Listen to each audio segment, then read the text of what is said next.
Good evening. The opinions and statements voiced by our guests do not necessarily reflect the opinions of this network. Enjoy the shows.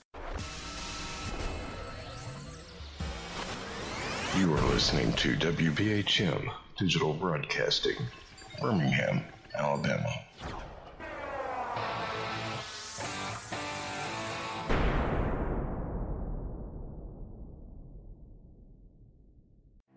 Headline edition, July 8, 1947. The Army Air Forces has announced that a flying disc has been found and is now in the possession of the Army. Army officers say the missile, found sometime last week, has been inspected at Roswell, New Mexico, and sent to Wright Field, Ohio, for further inspection. Now, historic films made in the spring of 1948 and just released show Eniwetok preparing for heavily guarded and still largely secret tests of new atomic weapons. The test's purpose is to measure atomic effects on thousands of different materials, 30,000 tons of them, not, as at Bikini, to prove military effectiveness.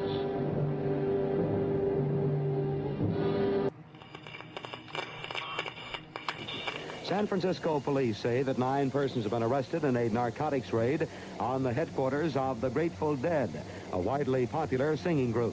2 members of the group, Rod McKernan and Robert Weir, and their business manager, Danny Rifkin, have been booked on suspicion of possessing narcotics. 3, 2, 1, 0. All engine running. Liftoff. We have a liftoff. 32 minutes past the hour. Liftoff on Apollo 11. Tower cleared. We got a roll program. Neil Armstrong reporting the roll and pitch program, which puts Apollo 11 on a proper heading.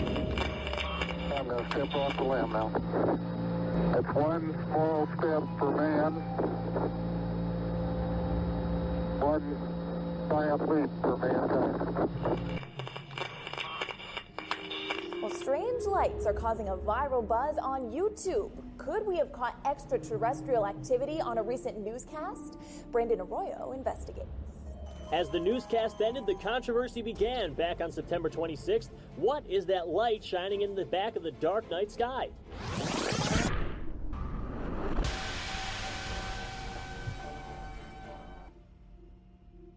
With coverage reaching all the way back to 1948, for over 70 years, Fate magazine has brought you reports of the strange and unknown, all of them true. Now, Fate Magazine Radio is carrying on that tradition of setting the standard in paranormal talk radio as we report and discuss some of the most mysterious and perplexing phenomena imaginable in this strange world of ours. Now, here is your host of Fate Magazine Radio, Kat Hobson.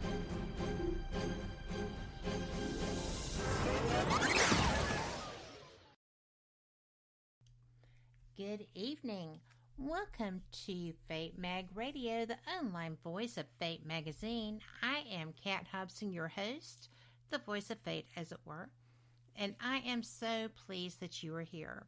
I have just been having a fantastic week, trying to get everything organized, get my research in place. I've been doing all the things and enjoying the new issue of Fate Magazine. At fatemag.com is where you can find that and order it, and anything else that you might be interested in. We've got all kinds of good stuff there. Now, I am really pumped about tonight's show. Every so often, I will come across someone who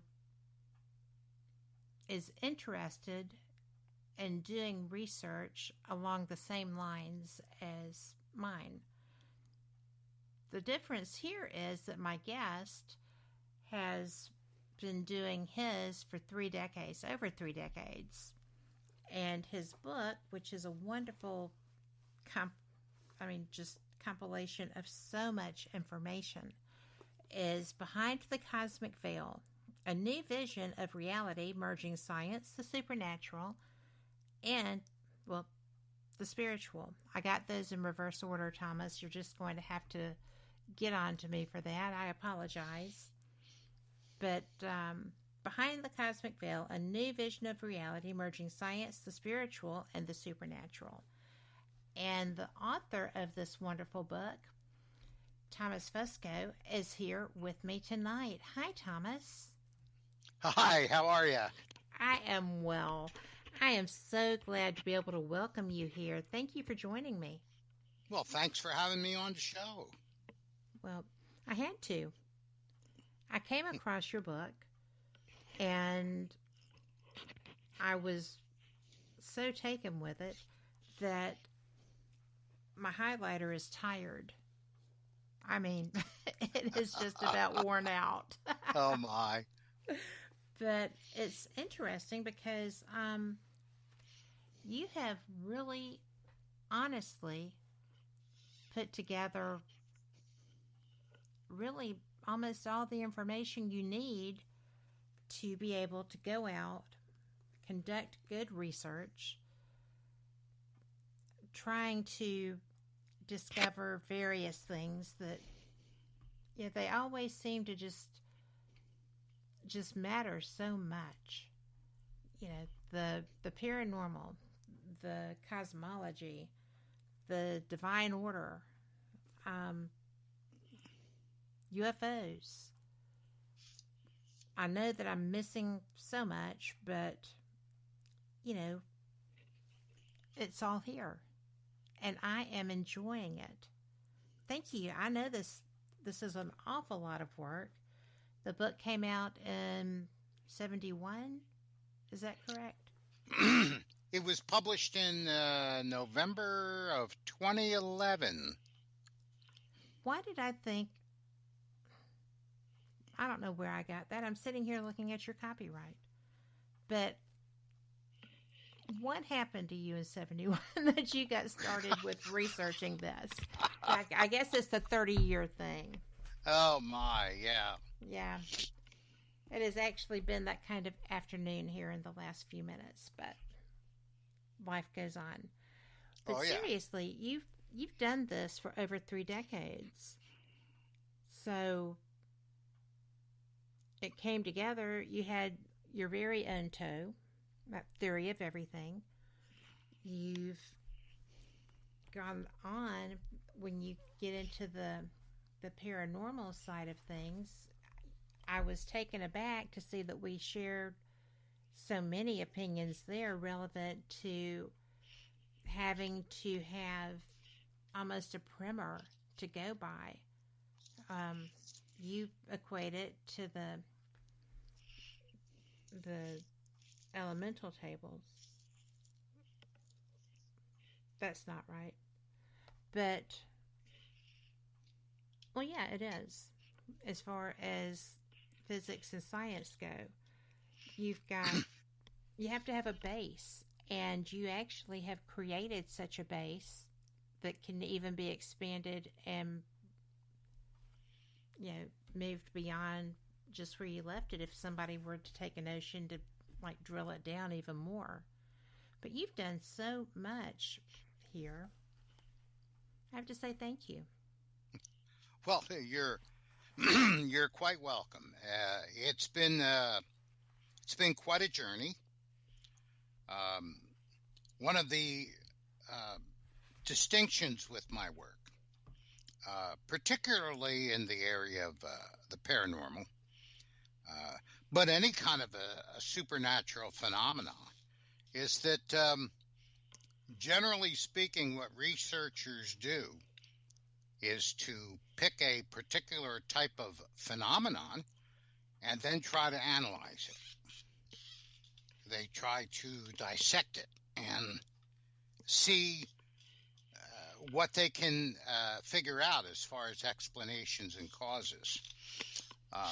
Mine was a kind of an opposite approach, in that the way I looked at it is that the universe is a system that follows a given set of laws and principles, we understand that the universe does behave according to a fixed set of laws and principles that apply everywhere in the universe.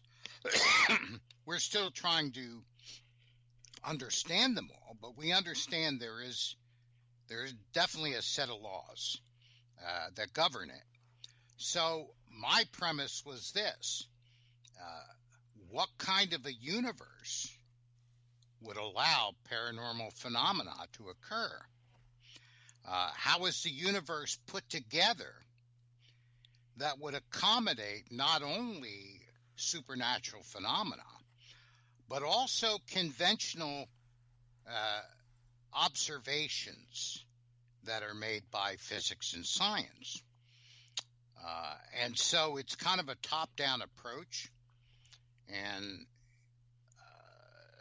the idea is that if our existing understanding of the universe, if our existing understanding of physics does not accommodate supernatural phenomena, has no place for it, has no explanation for it, and if we're going to or work under a premise that supernatural phenomena is actually a legitimate observation,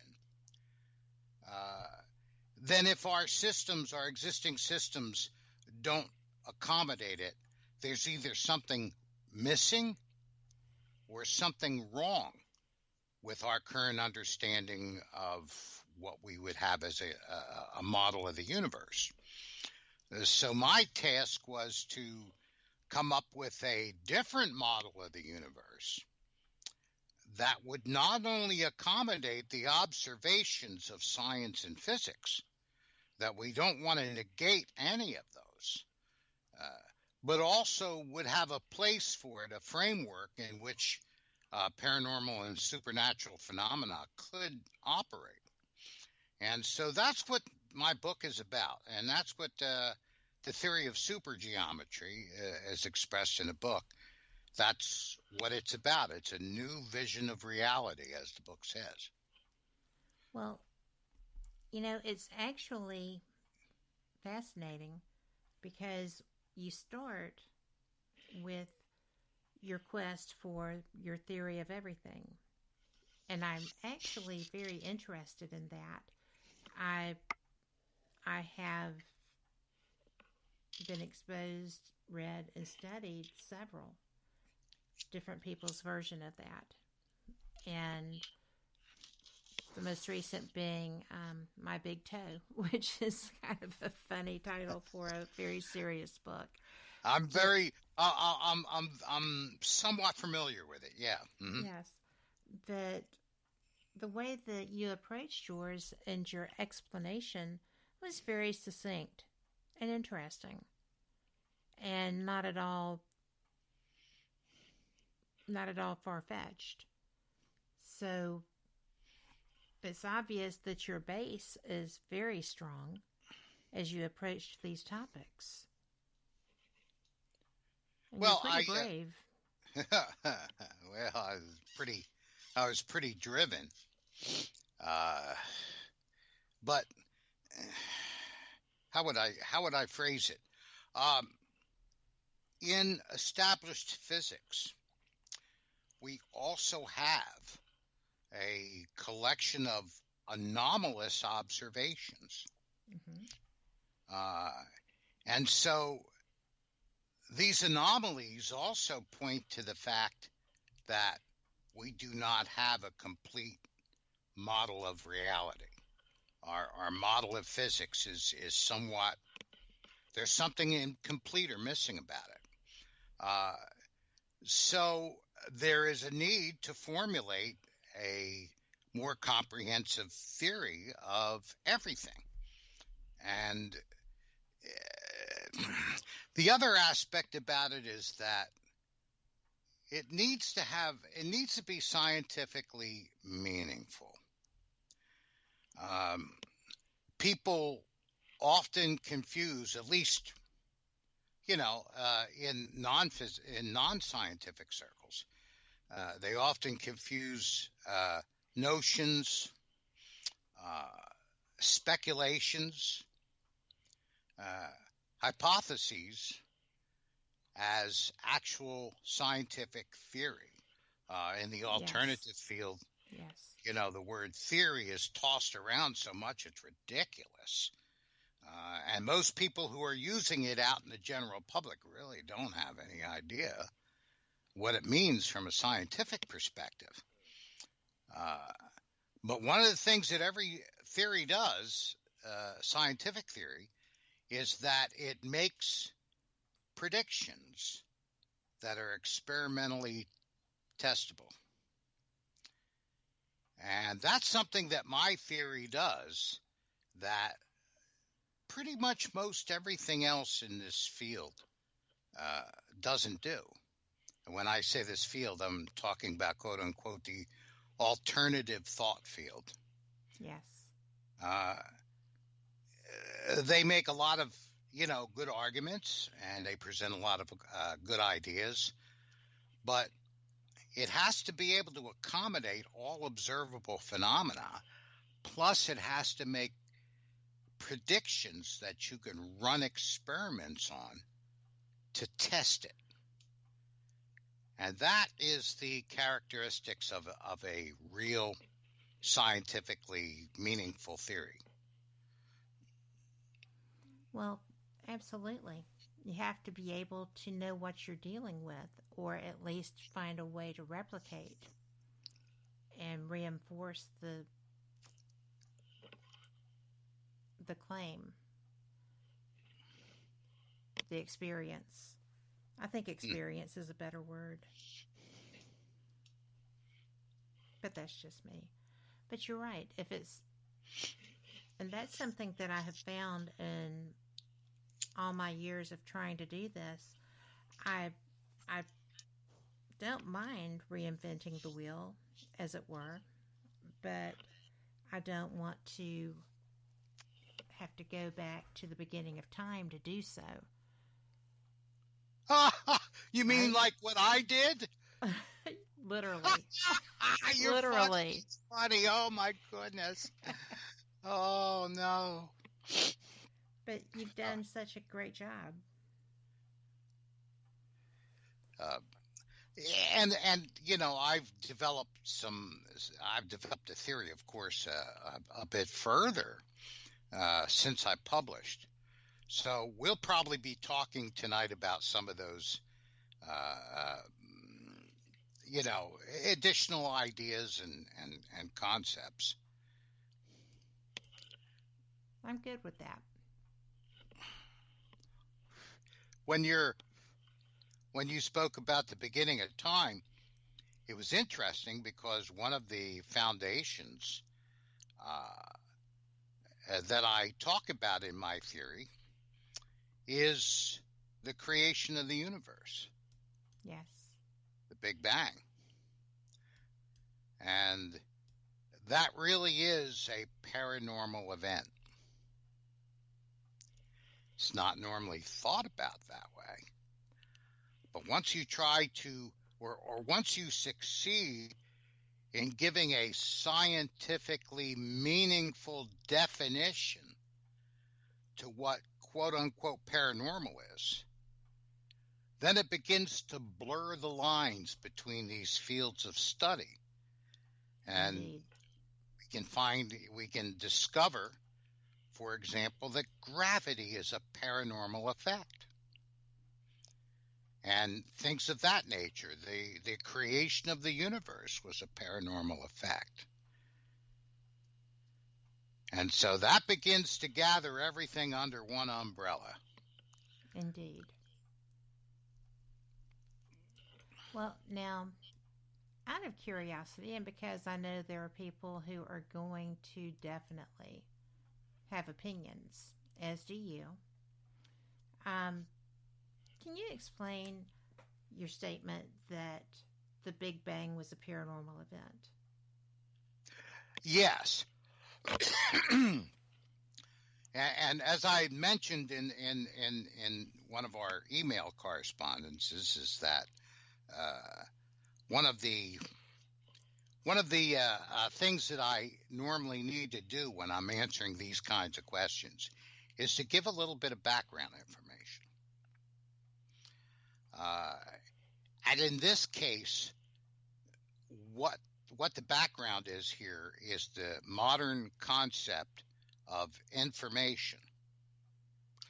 Not in terms of like computer information, although it can be similar to that.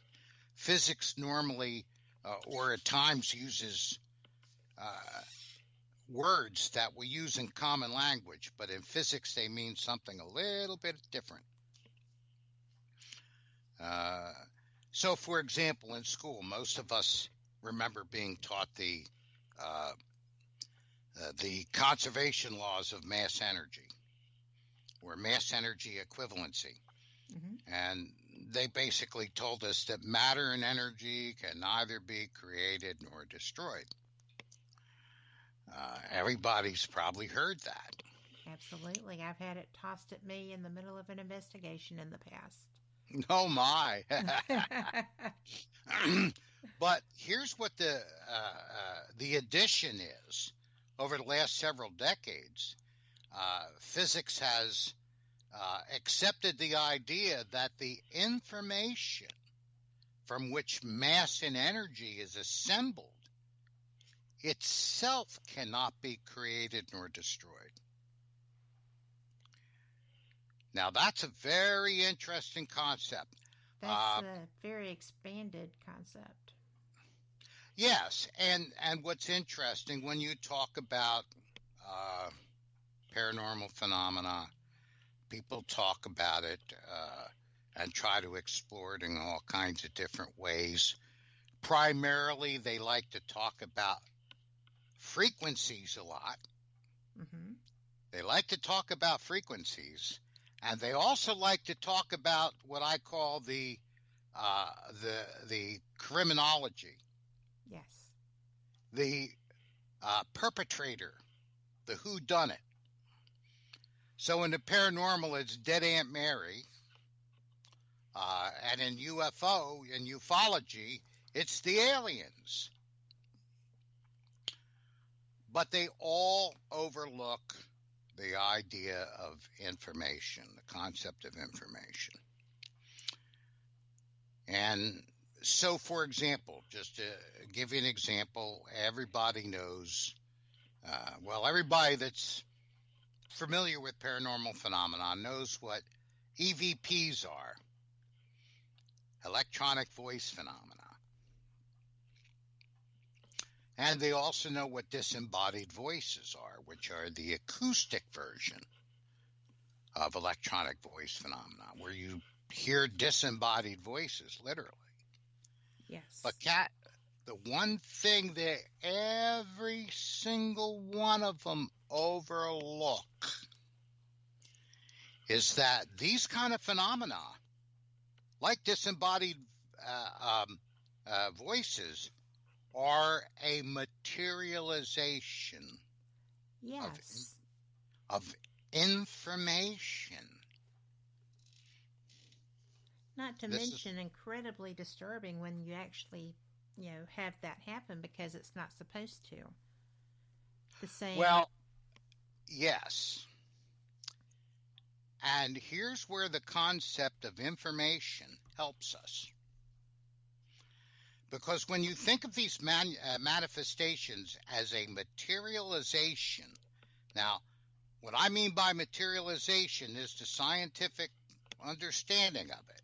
It's literally something that is made physical. It's something that turns into something physical. Yes. It materializes. The difference between a normal voice and a disembodied voice, like what you said, it's kind of unnerving, is that there is no physical local cause. Yes. Now, we talk around these kinds of ideas, but what I just mentioned, Kat, is the scientifically meaningful way of talking about it. There's causality. Yes. And there's non-causality. So, I'm sorry. Go ahead. I'm sorry, Kat. Go ahead. Well, I was just going to add here that when you were talking about people who are investigating and they hear footsteps and, the causality, how are there physical effects without something physical happening? Where is the causation there? And I was so glad to see that in your writing, because nobody I've heard that I've investigated with ever mentions that. It's just like, well, I hear footsteps. Why? Yeah. How are you doing that? Like Horton hears a who. Yes. Like I mentioned, when I had my first auditory experience, I was walking into a room and someone said hello. And I turned around thinking I was going to be greeting an innkeeper. And there was no one there. Mm-hmm. And I was so taken aback because I'm thinking logically and there's no logical explanation. Very disconcerting. Mm-hmm. For me, personally. Mm-hmm. Well, here's where thinking about it in a scientifically meaningful way leads us to realizations that other ways of thinking will not. One of the examples I give, Kat, and I believe that this example's in the book, is to talk about earthquakes and volcanoes that for centuries we have known all the phenomena associated with them. We know what they look like, what happens. We've written down and researched it for, it's been observed for thousands of years. But nobody looked at it the right way before. It's the same way with paranormal phenomena. Oh, we see this phenomenon. We felt a breeze and a door opens and closes by itself and we hear a voice and we see an apparition. You could make the same kind of catalog of effects or events or observations about earthquakes and volcanoes. Yes. But what was the cause behind it thwarted the greatest minds in the world until in the late 50s and the early 60s, a handful of very brave geologists revisited a theory that was proposed by Sir Francis Drake, or not Drake, Bacon. Mm-hmm. And he felt that the continents moved. Now, at the time, this was blasphemy. Yes, it was. In the field of geology. In fact, if you suggested that such a thing could occur, you could be blacklisted in the field from finding work if you suggested that the continents actually move. But they came up with a theory, which we now call plate tectonics. Suddenly, with that theory, our minds were opened. The veil was lifted. And all these phenomena finally made sense. We not only could see what even a school child could explain it today. We not only saw what was the result or what caused earthquakes and what caused volcanoes, but for the first time, we understood how they were related. Yes. And moreover, we got a bonus in the deal. We discovered through that theory how mountains are formed. and that it's the same mechanism that causes earthquakes and volcanoes. Literally in the year 1960, which wasn't that long ago, nobody knew. Nobody knew about any of that. They had ideas and speculations. So in paranormal phenomena, we have the same issue. The reason why the field does not advance, the reason why it just keeps going in circles and circles and circles without any new revelation, is because there's no theory in which to plug all the data in. Yes. And that's what my supergeometric theory does. Another shortcoming with paranormal investigations, and I don't want to offend anyone, but it's the truth, that the vast majority of investigators have little or no idea what the scientific principles are behind what they're doing. Well, I found in large part people don't even understand the equipment that they're using and how it's expected to function in the application that they're utilizing it for, but they use it because they saw it on a television show. Oh yeah, the plumbers, right? Well, and the others. Yes. Well, for example, what they overlook, let's say when they're recording equipment, they don't, most of them, and I've been on hundreds of radio interviews. Yes. A lot of them with paranormal investigators as hosts. And they don't even stop and think that when they're recording a sound, what they're actually recording is a set of information that is being transmitted as modulations on a propagating acoustic wave that disturbs the receiver and agitates it according to those modulations, like a microphone or your eardrum. They don't even think about that. They're just trying to figure out how they can record or talk to dead Aunt Mary.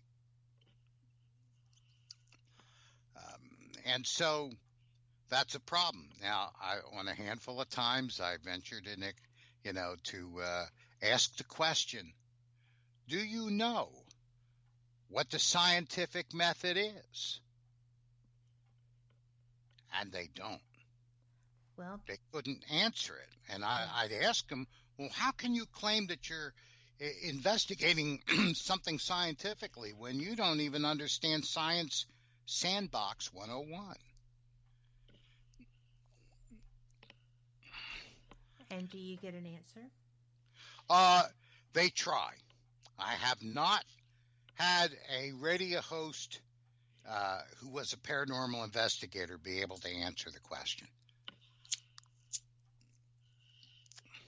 Not one so, out of all the people that have interviewed you, because I know a lot of them. That surprises me. Yeah, the handful that I asked, they could not describe to me the scientific method. So, it's like running around a house with an EVP meter or an electromagnetic meter or whatever is no more conducting scientists or scientific research than a tourist running around the Irish countryside with a video camera. They're not conducting. Because all you're doing is taking home what happened, not why it happened or how. Yes, what I call trophies. Yes, that's an apt word. Mm-hmm. They're like professional bass fishermen that go from lake to lake to lake and see how many and how big and how much they can catch. A lot of money in that one, though. Oh, yeah. Yeah. But anyway, that's our problem, that investigators are not thinking about it clearly. They're not looking at what is actually physically happening in front of their eyes because they don't have the scientific framework necessary to identify it. And so part of what my theory does is provides that framework so that people can get at least some idea of what's going on. Materializing information is part of it. The idea that of non-locality is another aspect of it. That's basic science, that everything has a cause and effect. And according to classical physics, every physical observable effect must have an equally physical cause local to the effect. Local is another one of those words that's used in science a little bit differently than it's used in common language.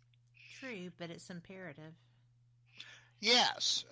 In other words, if we're going to listen to a terrestrial broadcast of a radio or even a TV, the broadcast antenna at the broadcasting station is broadcasting an electromagnetic wave. Mm-hmm. That wave is received by whatever our receiving equipment is, so that the antenna is local to the radio or the TV set. And it's local because the two are connected by a propagating electromagnetic wave.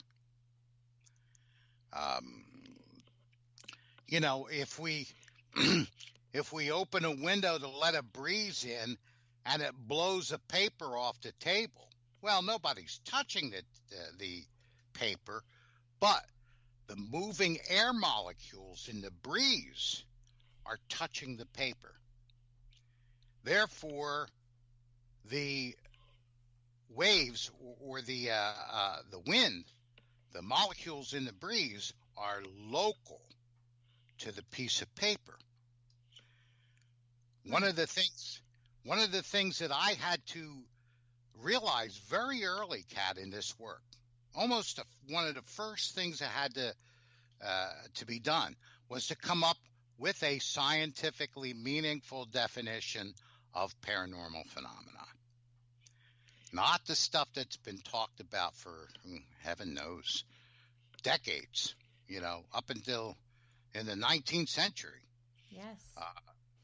And what the definition ultimately came to is that paranormal phenomena functions by way of non-local causality.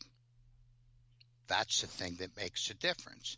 If you're in a dark room and you hear a voice and there's somebody talking to you in that room who's with you, the propagating acoustical waves that are hitting your eardrum are local to the person's vocal cords who are speaking with you. Yes. In a disembodied voice, in a paranormal vocalization, there is no vocal cords local to the acoustical wave. So the acoustical wave and the resulting sound in your ear is non-local. There is no physical local cause that is modulating and projecting, propagating an acoustical wave that would hit your ear or a recording microphone. So the scientifically meaningful definition of paranormal phenomena are events in which there is no local physical cause connected to it. I'm going to have to interrupt to go to a break. And I have a list of questions right here relevant to this topic that I'm going to at least get one of them in. So we will. We will be right back. Y'all come back too, and I hope you're enjoying this interview with Thomas Fusco as much as I am. We'll see you on the flip side. You're listening to WBHM Digital Broadcasting, the best in paranormal talk, only on Paranormal Experience Radio, broadcasting live out of Birmingham, Alabama.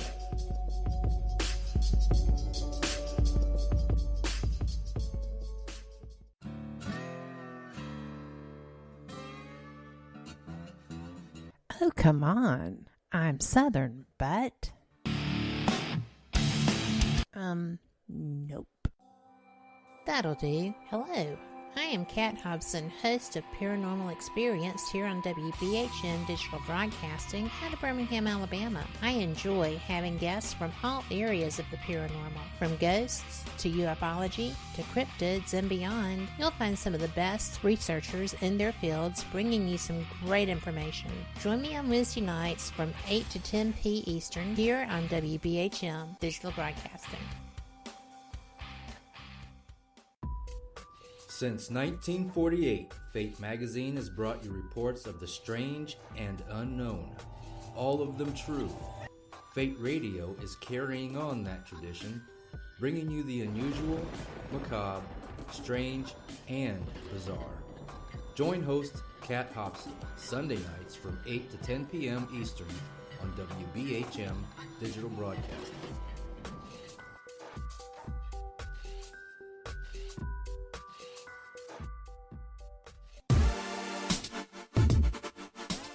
You're listening to WBHM Digital Broadcasting, the best in paranormal talk, only on Paranormal Experienced Radio, broadcasting live out of Birmingham, Alabama. Welcome back to Fate Mag Radio, and I am just so pleased to be able to bring you tonight's guest. It's just been fantastic. We have had a great first couple of segments, and Thomas Fusco, I am enjoying your information. I appreciate very much you being here, but I had to interrupt you, and I'm sorry. Well, that's okay, and thank you very much. Would you like to continue your thought? Oh, sure, absolutely. Because we were continuing with the locality versus the non-local. Yeah. I mean, last time I checked, I think that's why I signed up for this. Oh, my. And I'm so glad you did. Oh, my. Oh, anyway, this is where things get really cool. Because when you come to the scientifically meaningful definition of non-locality for paranormal events, and by the way, there's a reason why science uses the terms that it does, suddenly it gets us thinking a little bit differently, Kat. Indeed. Now we're wondering, okay, if A, we understand that paranormal phenomena is a result of non-locality. And furthermore, we understand that any observable effect, now I mean anything that we see, yes, anything that we hear, anything that we can measure, anything that we can record is a function of materialized information. Very important term. So if paranormal phenomena has a non-local cause, there's no physical cause local to the effect that we observe. And if everything that we observe is a function of materialized information, as physics tells us it is, now we can begin to focus our mental eyeballs towards where the source of the information is, since it's not local. Now we're beginning to lift the veil of mystery and take a look at that.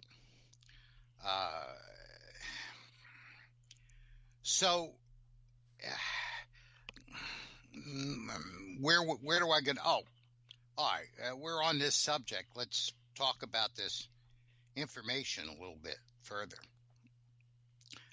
Let's say, Kat, we have a paranormal investigative team, and they're in there trying to help some poor family that keeps seeing dead Aunt Mary walking around the hallway or the kitchen or wherever she is.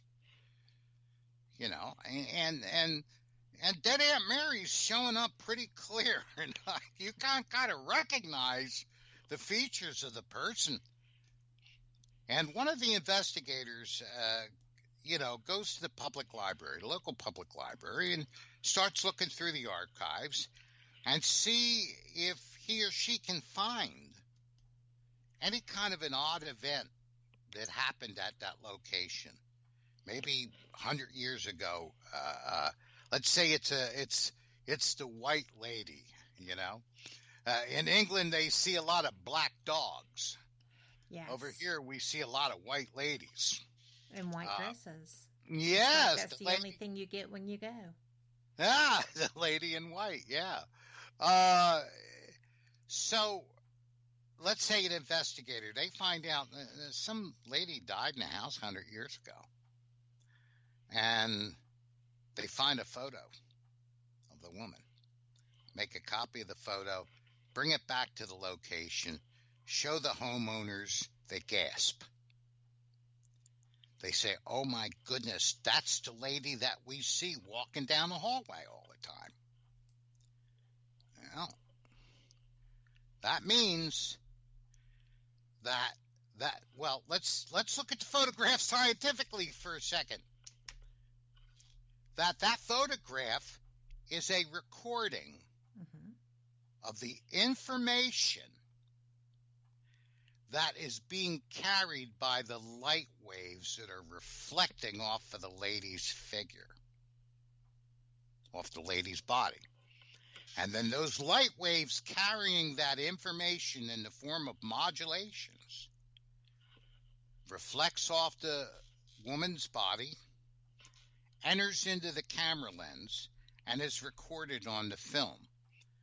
The picture is actually a recording of information that was transferred to the film on a light wave. Okay? What if the photograph is not local? Well, I'm not sure what you mean by that. What if the photograph has not been there at the time that the apparition was seen? Oh, yeah. Well, you're ahead of me. You're anticipating where I'm going with this. So the point is that, okay, the lady lived 100 years ago. The photograph is a recording of information about her exterior geometry, reflected off that geometry by light onto the film. Well, when you're seeing an apparition and you can recognize it as the person in the photo, it's the same collection of information that's in the photo. Problem is, the lady ain't physically walking down the hallway. True. So there must be a source for that information that is no longer in the physical, because the woman's body is rotted. It's, gone. It's gone. It's turned to dust. So where is the information that is manifesting the apparition coming from? And that's where we start getting into the real causes and the real insights in paranormal phenomena. Because, you know, we've gone through all the kind of conventional assumptions. It's somehow recorded on the fabric of space-time. Not that space-time has any ability to record such information. Or play it back if it did. Ah, there you go, Kat. You're way ahead of me there. Not only play it back, but also project it in a specific location, almost like a hologram, and then have the projector move so that the figure walks down the hall. No Kanduski. No, it's somehow recorded in the house. No Kanduski. Drywall and plaster and lathe do not have the capabilities of doing that. They don't even have the storage necessary to store that kind of information, let alone the energy needed to store it over that period of time. It's just not there. It's not the creek that goes underground under the house. It's not the limestone rocks that are under the... They can't record these kinds of things. They can't store them, and they can't play them back. Nope. And on top of all of that, when it's all, it must be the stones, it must be this. Well, how is the information being materialized? Because remember, apparition, the reason why people see apparition is because there's a surface that is either emitting or reflecting light waves, carrying the information about the geometry of the figure that we can see. So there also has to be a means for that information to be made material, to materialize. So we have two issues. We have information that is not being stored anywhere in a local physical location. We have no means that where the information could be being broadcast from another physical location. Of course, again, that would make it local because there would be a physical connection between the source and the observation. And we have no means by which that information can be materialized. Well, the wonderful thing, Kat, is we have one event in the field of physics that displays the exact same characteristics. And that is the beginning of the universe. The Big Bang. Where information materialized from a non-local source. There wasn't, before the Big Bang, there was nothing physical. Therefore, the information cannot be originating from something physical because physical doesn't even exist yet. When the universe was created, they say the first thing that materialized was an expanding bubble of space-time. Space-time has a particular geometry. Geometry is what? Information. Isn't that funny? Now, when we look at the primordial particles, let's say a neutrino was one of the particles that physics say were among the very first. There's like 5 or 6 of them. A neutrino has a specific construction.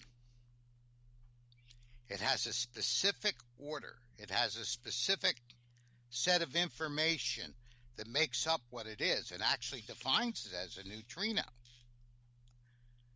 So it's not like we have this kind of a process in the beginning of the universe where some kind of mama or papa pre-particle kind of tried to get together and finally produced a child neutrino that then gave birth to all the other neutrinos in the early universe. Neutrinos begin to start materializing everywhere in the early universe at the same time. Which means the information for both the fabric of space-time, its geometry, and the geometry of particles like neutrinos and photons pre-existed the physical. They already existed in a place outside of the physical. That when the singularity, which opened up and brought about the Big Bang, occurred, this information passed through that doorway and began to materialize immediately according to the instructions of its information that determines its makeup. Well, that is a whole bunch of information. Yeah, I always stumble across, where did it come from? So, while I appreciate the Big Bang, I still am always puzzled over, that's great, where did it originate? So I am I can get bogged down in that for months. Not literally. But, well, maybe literally. I've never really tried. Well, it's difficult. Kat, the reason why it's difficult for us to struggle with it or to reckon with it is that we're talking about something that predated space and time. Mm-hmm. Augustine wrote something very interesting about this way back in the 400s. He wrote about the what he called a moot question, where people would ask, what was God doing before he created the heavens and the earth? And he goes through it. I go through it in my book a little bit more detail, but basically what he says, take a look at the question. What is the first word? It designates a thing. There was no thing before the universe. Was is past tense. It's a designation. It's a temporal designation. It designates time. There was no time before the beginning of the universe. God, we can give that. The word God, the third word God, we can give that. Doing.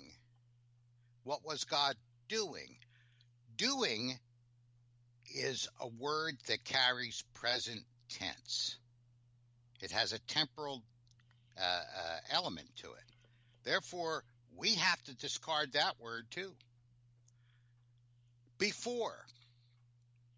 Before is past tense. It refers to a designation in time. Indeed. So we have to throw that word out too. He. We can keep that. Okay? Created, past tense.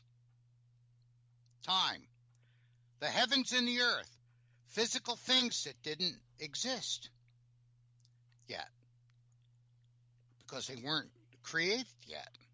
Therefore, we find that our very brains and lips, our very physical lips, lack the integrity to actually verbalize the question correctly. So how can we reckon it?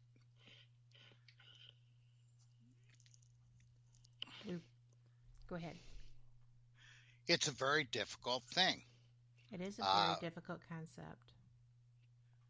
There are a handful of physicists who have given this some thought, and they've come up with different terms. Now, David Bohm, one of the greatest physicists of the 20th century, by no means a fringe or crackpot, called it what he called intricate order. Or, I'm sorry, what's the word? Implicit order. Implicit order. Implicate, that's the word. It's been a while. Implicate order that gave rise to explicate order. Explicate order means the physical universe. So he talked about an implicate order, which was a collection of information that existed before anything in the universe existed. David Finkelstein called them coherent superpositions. If we go into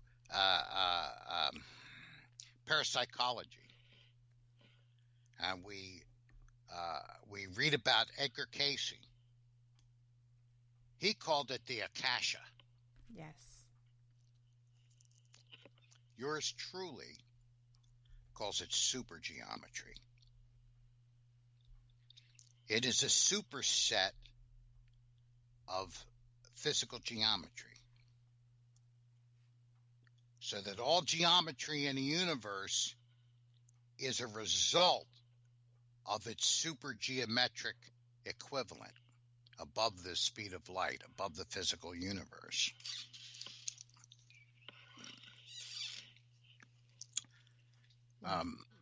Go ahead. Well, I had forgotten about Casey with the Akashic. That's where the Akashic comes in. Yeah, but he was thinking the same way, but in his own frame of reference. Well, he did everything in his own frame of reference. He was a very interesting individual. True, yeah. And Lori in chat said, you are definitely a physicist. I love it. And we're actually past our news break. I will insert that later. And for our listeners, I am keeping time, and I will just pop what needs to go in. But I don't really want to stop, because this is such great information, and I have a feeling, Thomas, that you're going to have to be back and back and back. And I hope you will come.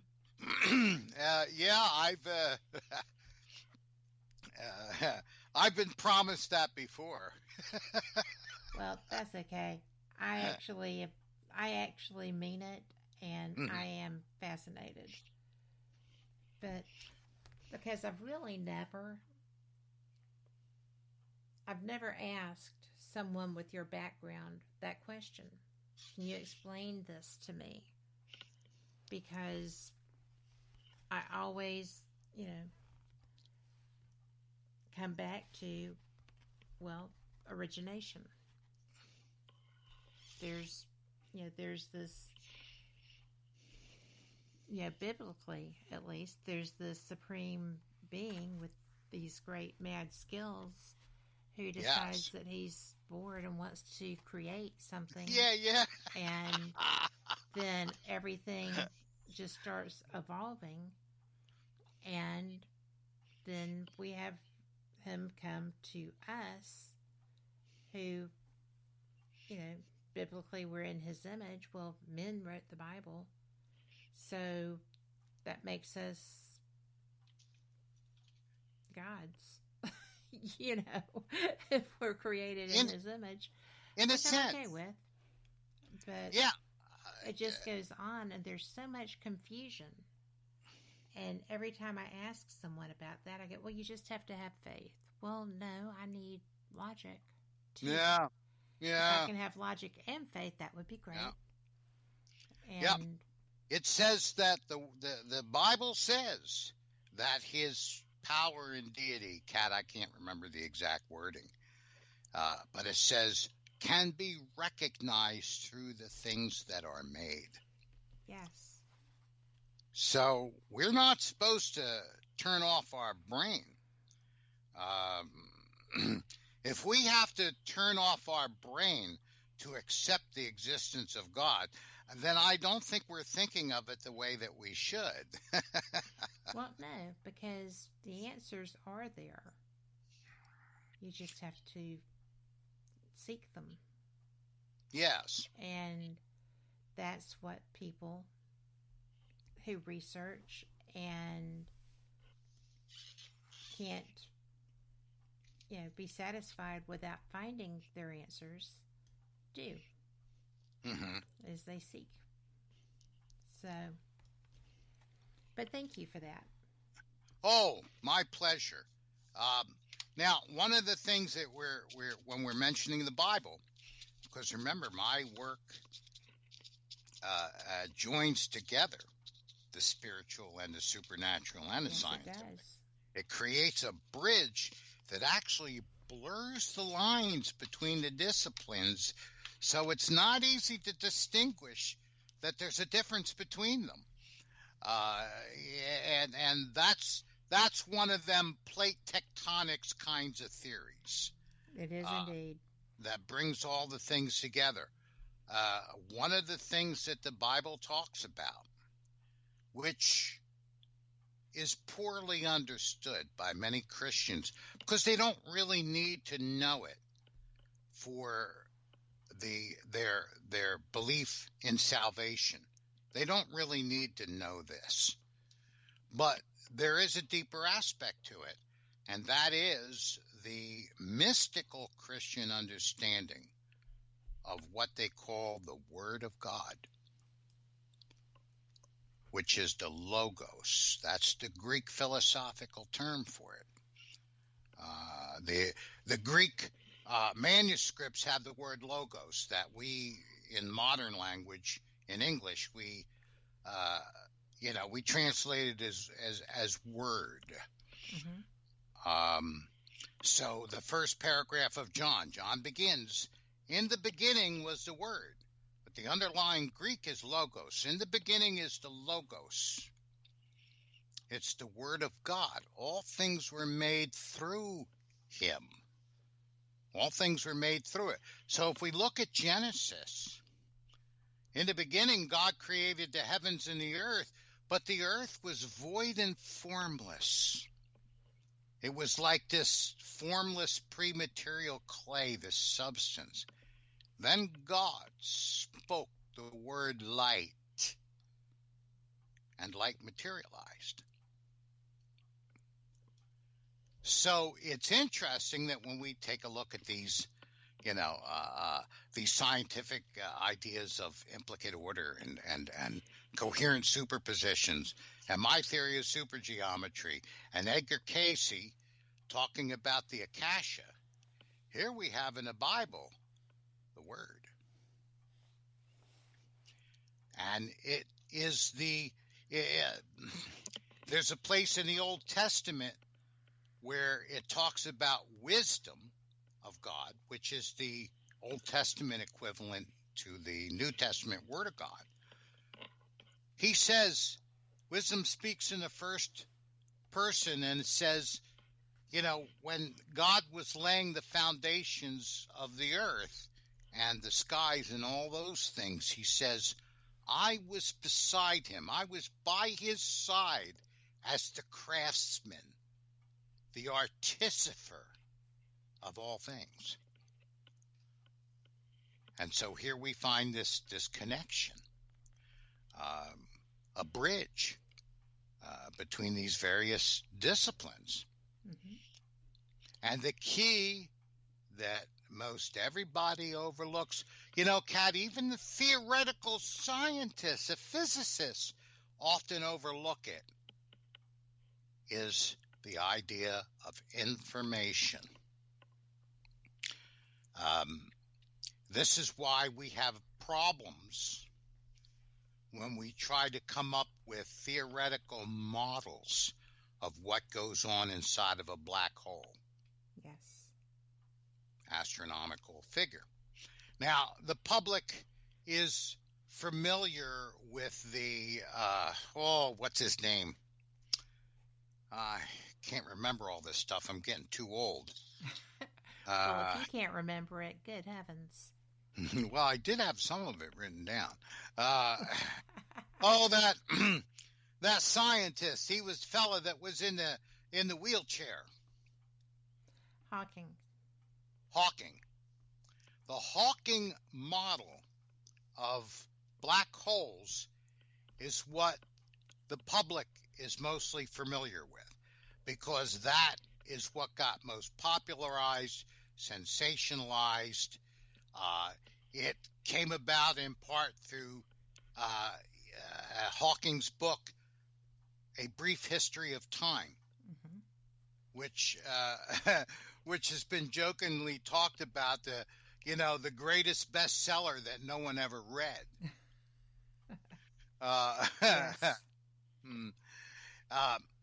But the problem with the Hawking model is that it requires the destruction of information.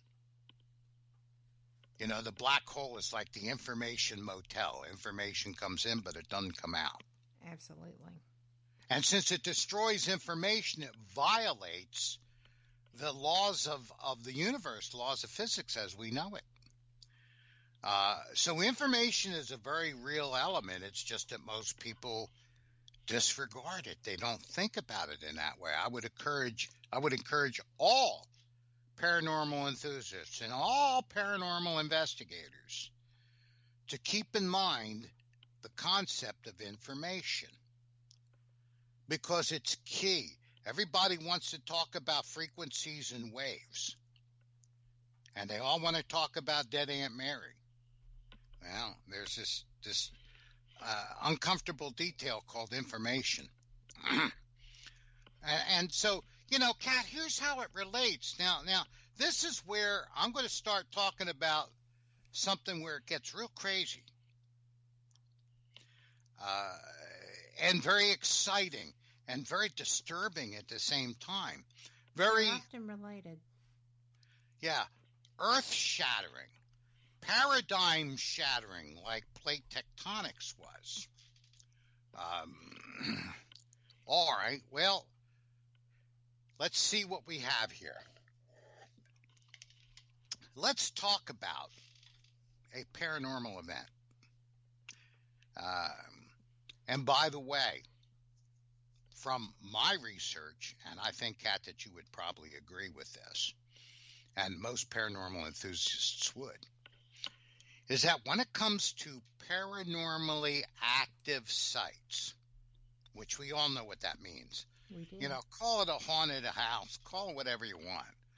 But in paranormally active sites, what we typically find is what I call a catalog of paranormal phenomena, of various phenomena.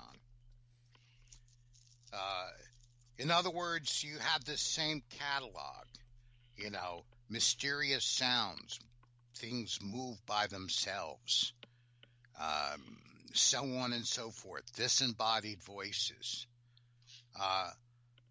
You don't go to these paranormally active sites and expect to see a giraffe. Nor have I ever. Yeah, or or the Eiffel Tower or a 57 Chevy. In other words, it's a fixed catalog. Yes. Teleports. Some of them are rarer than others, but they still, when you count them all up, they create or they produce a fixed catalog of events. This is what comprises paranormal effects. There's a catalog of them.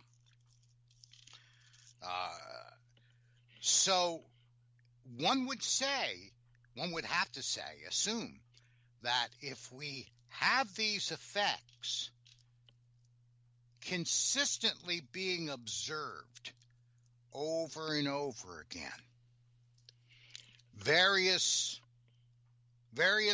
entries in the catalog, but always something that's in the catalog. Some of the bad sites are the great sites, depending on which way you look at it. Either way. Yeah. May manifest all of them. All those different effects could be seen or observed. One has to begin to suspect that the set of mechanics, what I call paranormal mechanics, Yes. that underlie paranormal phenomena, must be the same For each. for all. Yes.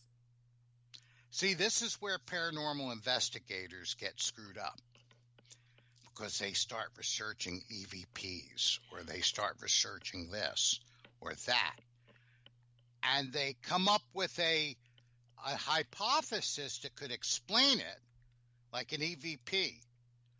But when you look at warm spots, suddenly that model just dissolves. Or cold spots, suddenly it dissolves. That model does not explain the other phenomena. EVP doesn't explain mystery breezes when all the doors and windows are closed. So right there is the evidence that all those existing hypotheses, those notions, are wrong. And researchers need to think about that. Well, they do. And that's one of the things that really drew me to you, was the fact that this is where our research coincided to start with. Yeah. That's cool. It is cool. All right. Caught my eye. Yeah. That's in my wheelhouse. As you could tell, I don't always take myself too seriously. I really thought you might. I was a little nervous before we started.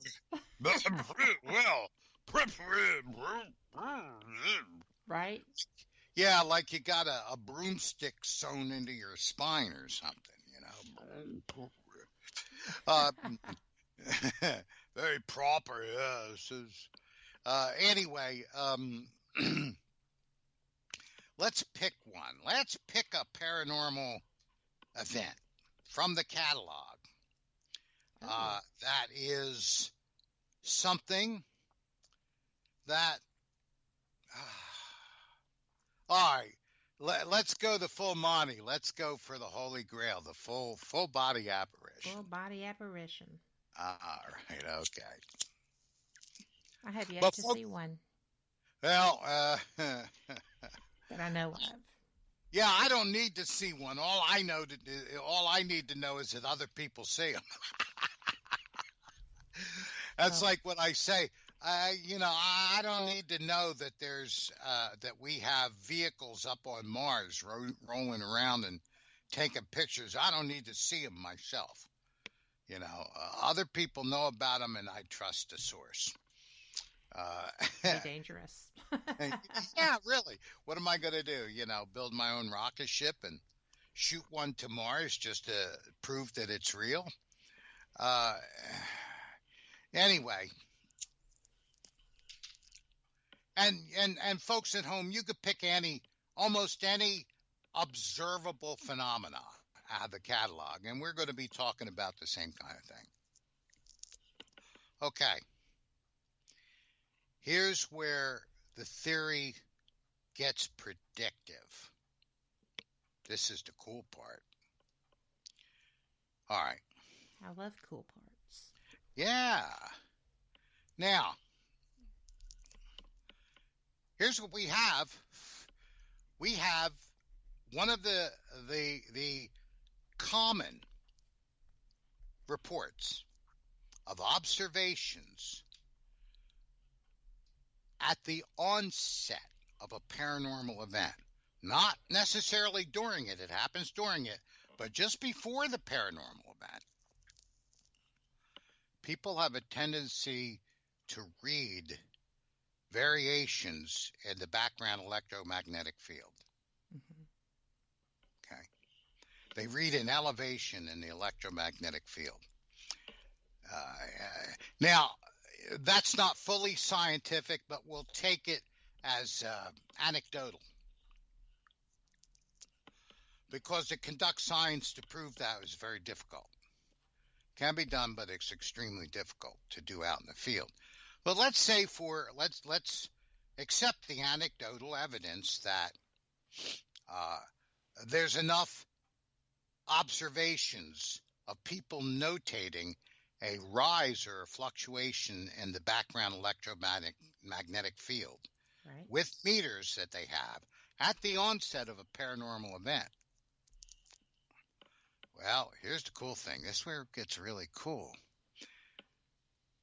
What if this mechanism is the same, Kat, as the mechanism that brought about the beginning of the universe in the Big Bang? The first thing that we believe occurred was the emergence of an expanding bubble of space-time. Now, what would happen if that occurred in the presence of what we call physical or what Einstein called material content? So let's say if it happened in the middle of the air, up in the air in the middle of a room, okay? Mm-hmm. The material content that surrounds that emerging event would be the air molecules. Yes. So what happens if we had an expanding bubble of space-time open up in the middle of a room where there's physical content, material content, let's say air molecules? One of the things that would occur is that expanding edge of that bubble would cause a compression of the air molecules on its outer perimeter. That's not going to happen in a vacuum of space.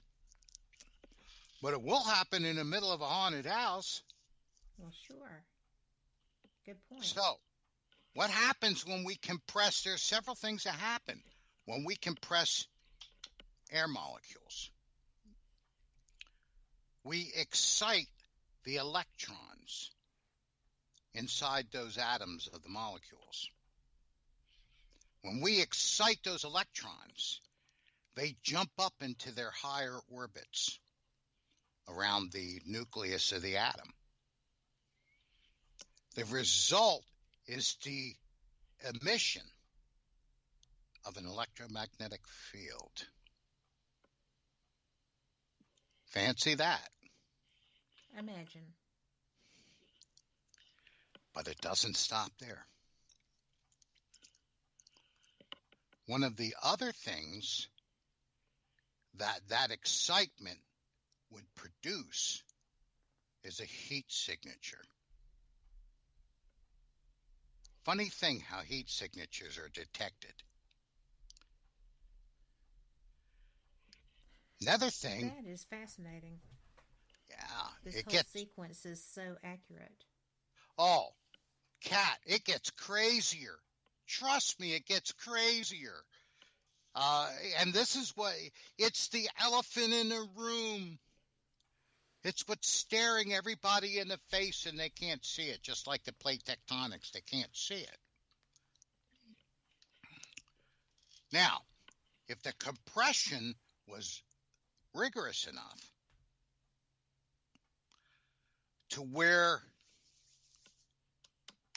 we have a lot of electrons that are jumping up in their orbits and their to the next valences, when that energy is dissipated,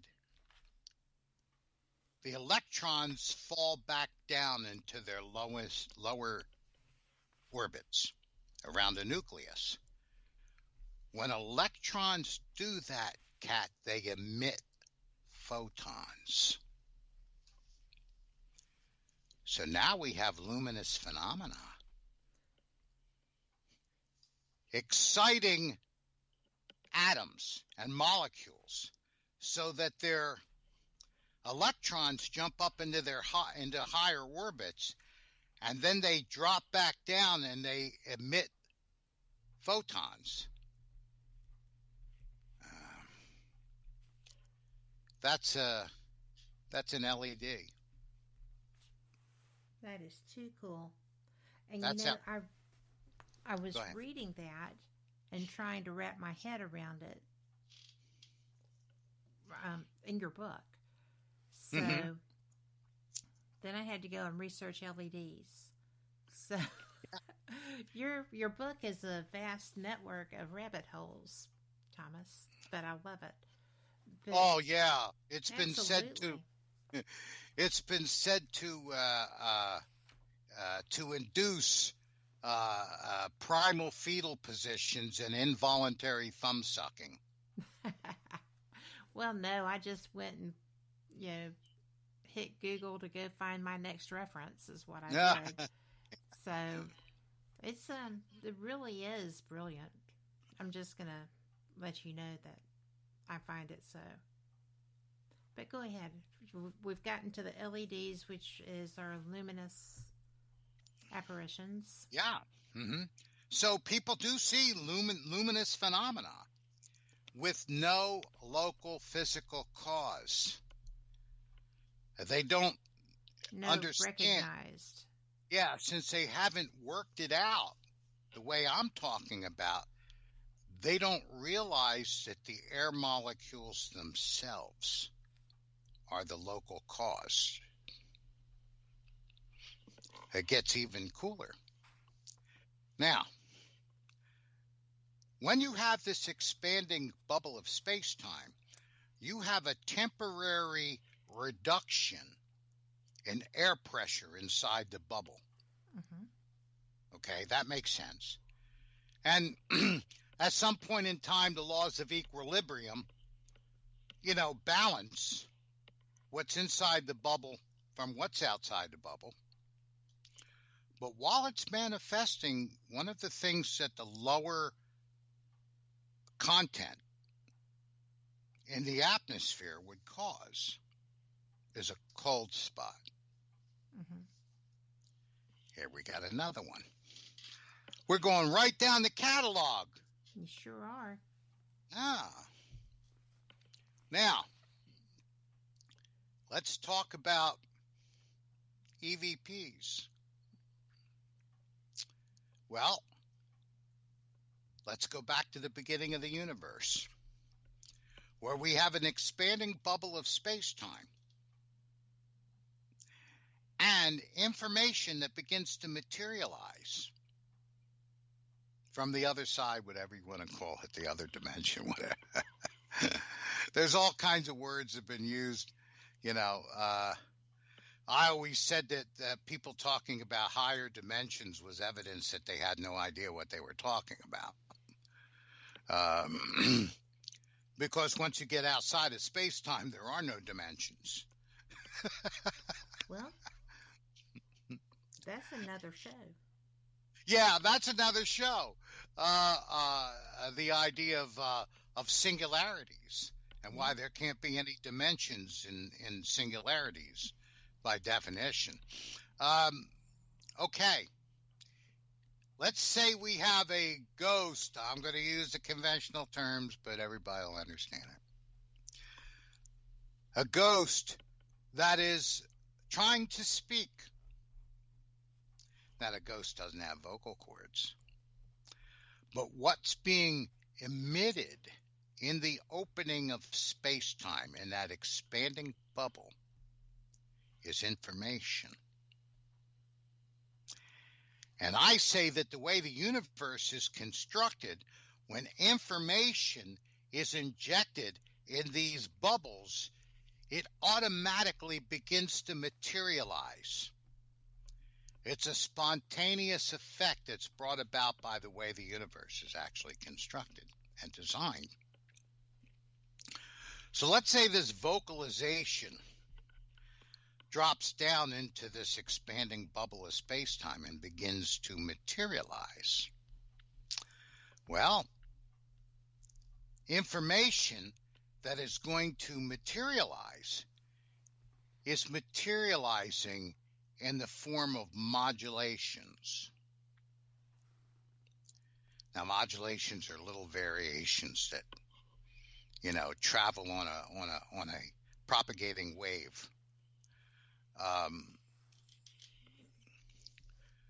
So when that information of that vocalization begins to materialize,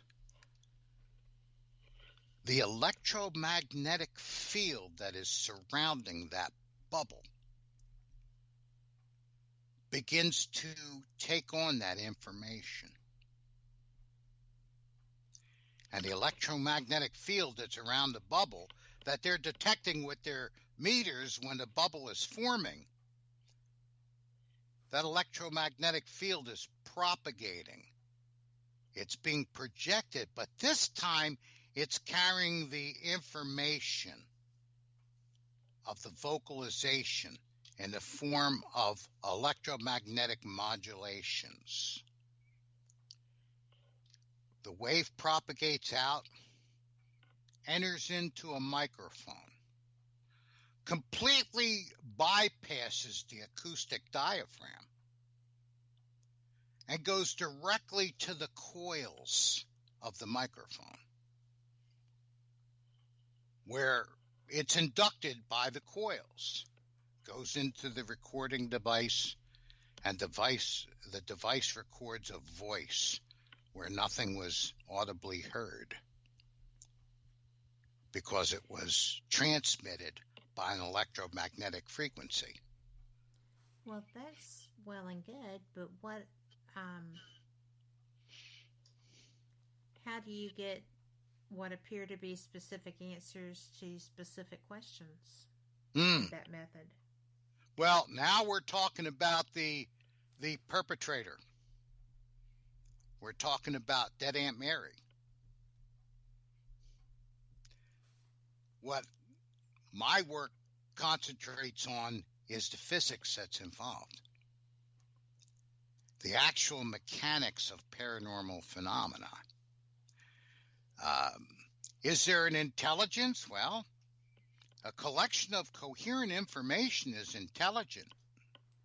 There's been recent studies with slime molds that display a degree of intelligence when there's no nervous system and there's no intellectual, there's no brain, there's no nervous system. And in fact, the whole thing is one giant single cell. So, coherent information can be intelligent. I say for the time being, we don't know who's talking. We don't know whether it's Dead Aunt Mary or not.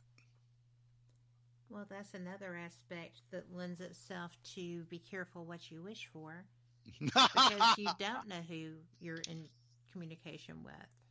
Yeah, you really don't. Even if she says it's Dead Aunt Mary. Yeah. What I equate this to is a library computer that has information on the hard drive. And somebody could call up the information and get recordings and pictures and all kinds of things, but you have no idea who's operating a computer. Or who left it there. Well, yeah, we're assuming that the computer is left there from or is there because of the way the universe is put together. There are some things beyond that veil, so to speak, that we can't know for certain.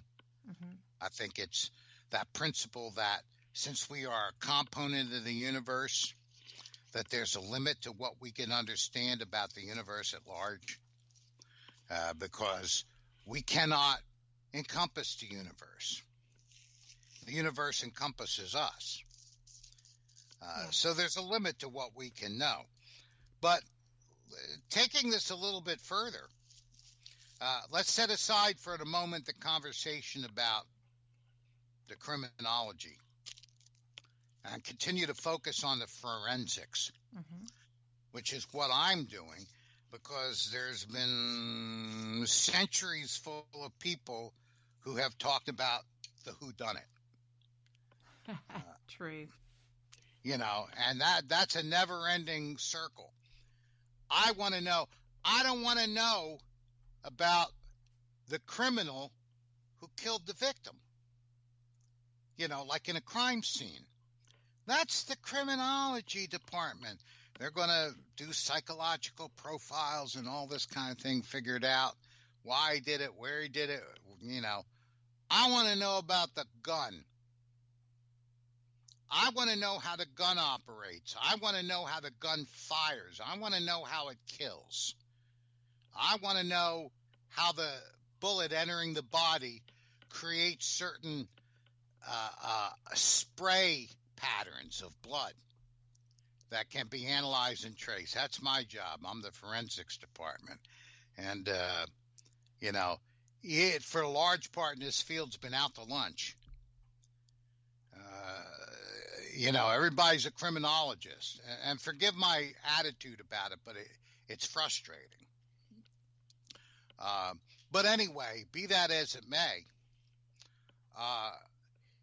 if the information that is materializing reaches a certain level of materialization, it becomes an audible phenomena. Yes. It can be heard with the ear, like the footsteps and the voices and all that. What's causing that? Based on this supergeometric model, the fabric of space-time that is at the edge of these expanding bubbles is actually working like a speaker. The very fabric of space-time is vibrating with the patterns of information that are materializing inside the bubble. That's why you can hear a voice where there's nothing there. Wow. Because it's actually coming from the actual fabric of space-time. It's being used as kind of a speaker. How do we know those kind of things work? Einstein's theory of relativity. And the fact that space-time is a field. It's a substantive field. This is why he predicted that if they photographed an eclipse in a certain way, a star that was hidden behind the sun, an image of it would show up on both sides of the eclipse because it was traveling around the curvature of space-time. The light from the obscured star. The universe changed when he proved that, or when the photographers proved it for him. He made a prediction that was experimentally testable. See, one of the predictions that this theory makes is that EVPs are able to be recorded inside of a vacuum. That's a prediction. Because they're electromagnetic in nature, it should be able to be recorded in a vacuum because the air molecules are not necessary for the propagation of electromagnetic waves. And that experiment has already been done and has been proven true. It's one of those predictive experiments. Yes. Okay, well, let's say, so we have all these phenomena out of the catalog so far. Ergo, what we're saying is that if that information that's materializing in that bubble is the same information that came off of that woman who was photographed 100 years ago, and that the electromagnetic effect of the compression of the molecules of the air on the outside of the bubble is creating luminous phenomena, Well, that luminosity will take on the modulations that correspond with the geometric information of the figure of the person, so that you will actually see an apparition. As well as hear. Mm-hmm. Yeah. As well as detecting, heat signatures and cold spots, all that kind of thing. Certain frequencies of electromagnetic fields can neutralize a battery, can neutralize an electrical source. Now, the paranormalists who are all tied up in their head over the criminology, over the whodunit, say, well, the spirit is drawing energy from the batteries in order to manifest. Same thing happens in UFOs. Nobody thinks that the UFO is draining the battery out of your car so that it can fly.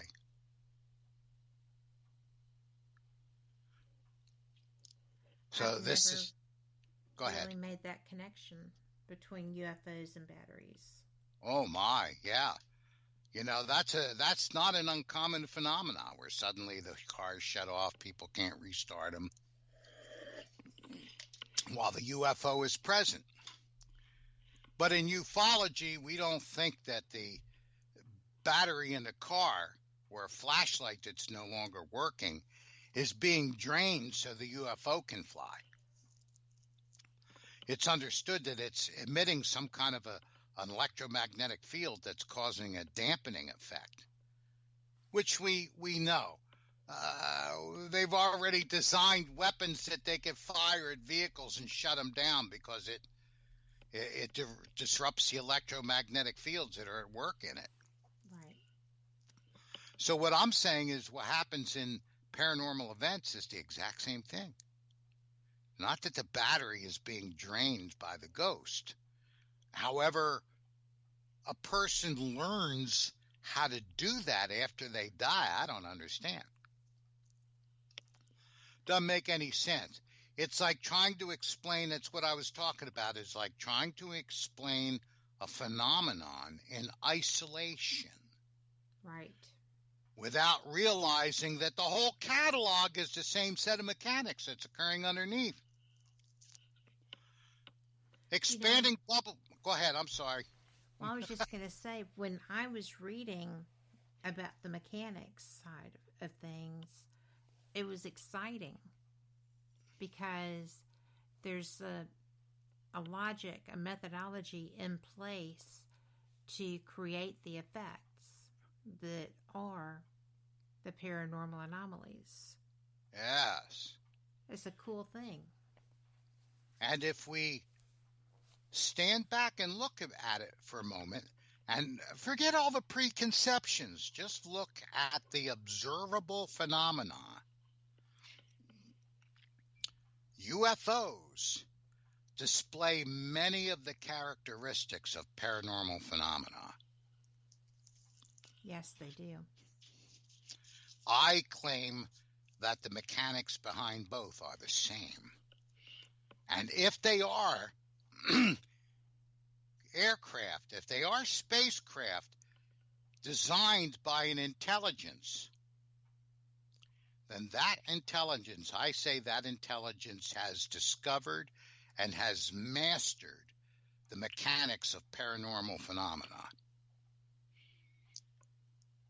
Yes. Because they have to exist. The universe is a system, which means everything that occurs inside the universe has to follow the laws and principles governing the system inside which those events occur. So if paranormal events occur, that's the whole foundation of supergeometry.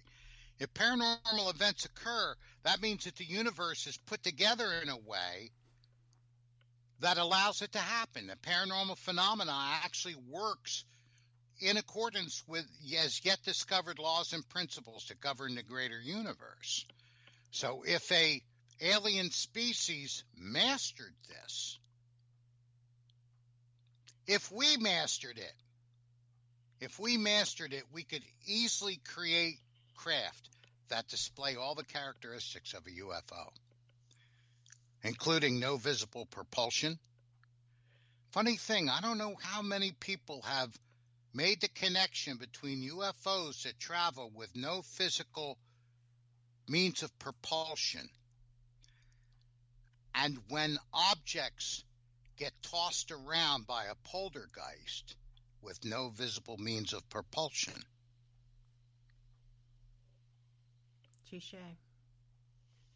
It's all over the place. It's the connections are everywhere. All you have to do is dispel the preconceptions, have a basic understanding of the related scientific principles, and then just let the evidence speak for itself.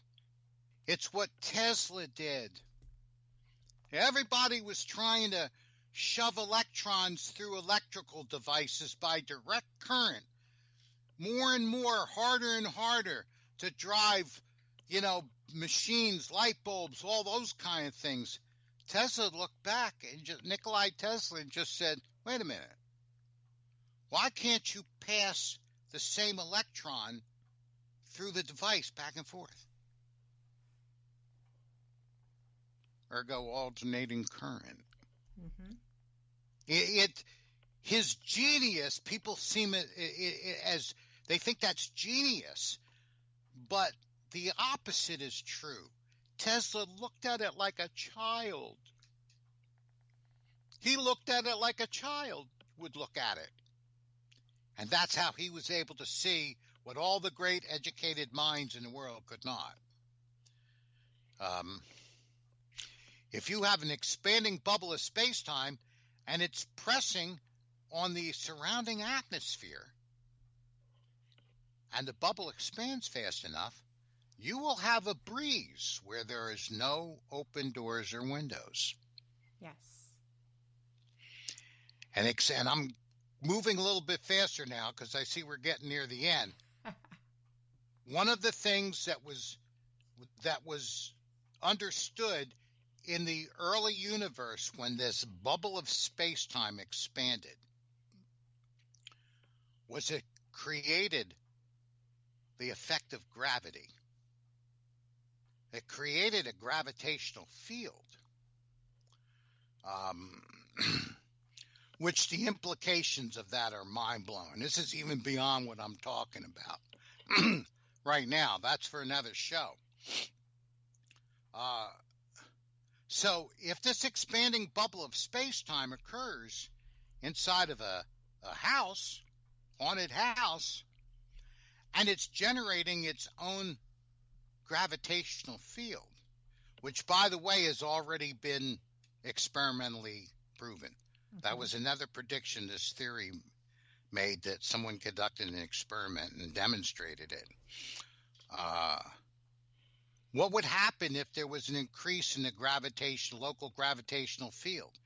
You would get a feeling of heaviness. Yes. At the onset of a paranormal event.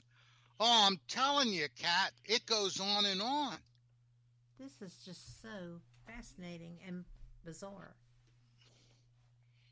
Yeah. Bizarre in that not enough people are educated in this.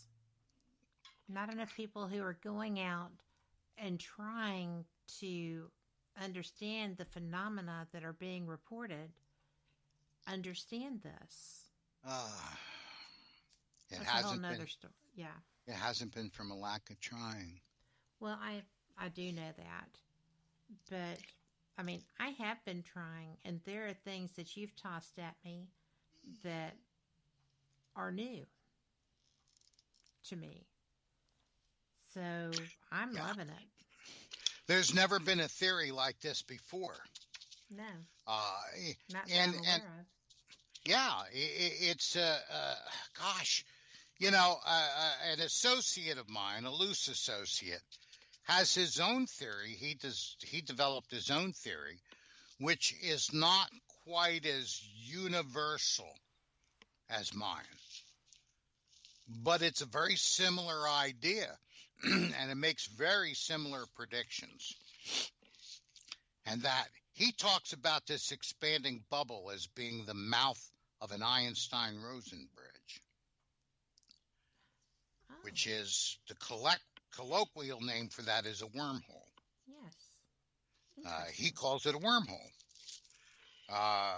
And that's fine, because Einstein and Dr. Rosen worked together to try to solve a problem that he was having with his unified field theory. And the problem had to do with gravity. And he had to come up with a way to generate a gravitational field in a structure of space-time without having any local material content. In other words, the conventional idea of gravity, it's generated by physical bodies. All physical bodies generate gravity. Well, Einstein understood that more to the extent that all physical bodies were surrounded by a field of gravity. That's saying something very different. Yes, that is. And this is where supergeometry, it's one of the things for another show, but it's where supergeometry, what I say in my blurbs, cracks the code of creation, because it actually gives an insight in how the universe was formed and how things come into being.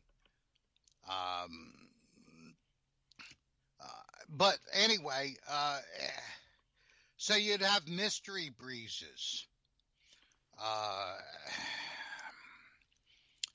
If a diffluential field bubble, that's what I call them,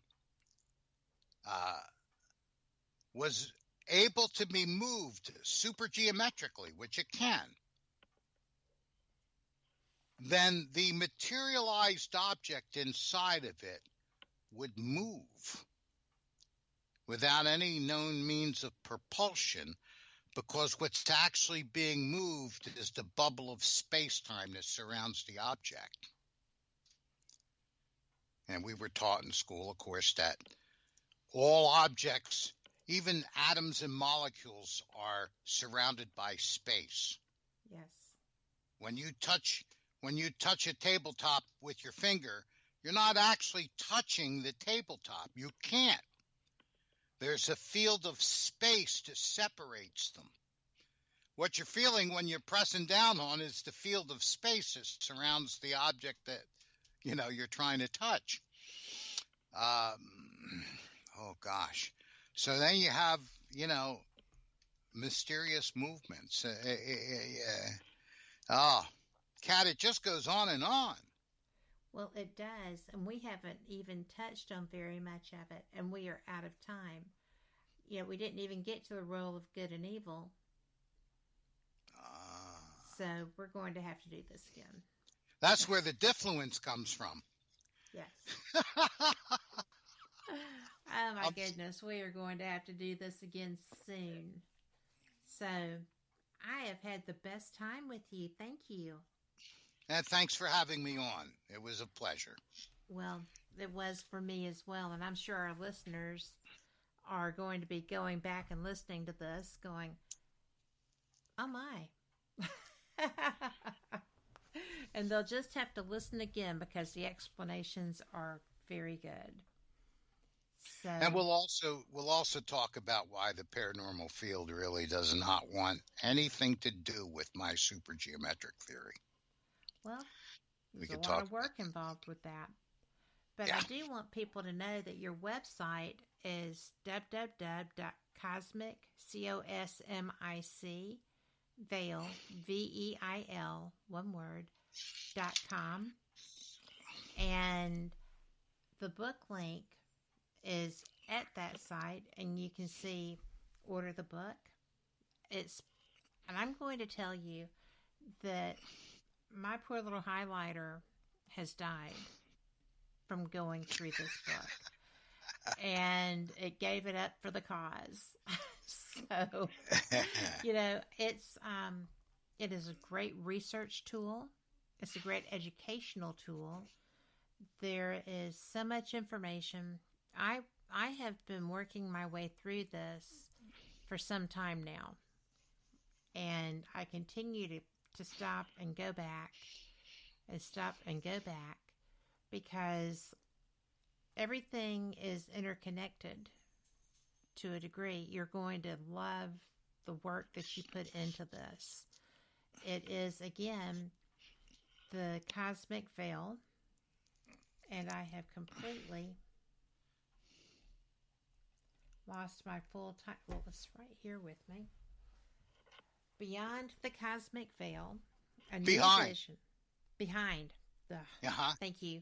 Behind the cosmic veil, a new vision of reality merging science, the spiritual, and the supernatural.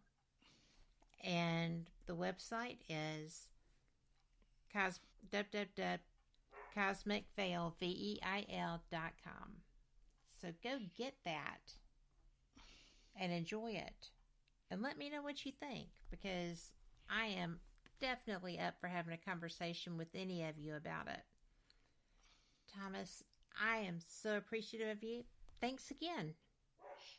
And thank you. And everyone, take care. Have a great week. And just remember, if you don't like what the world looks like, you can change that. Just manifest it. You can. Thanks. And good night.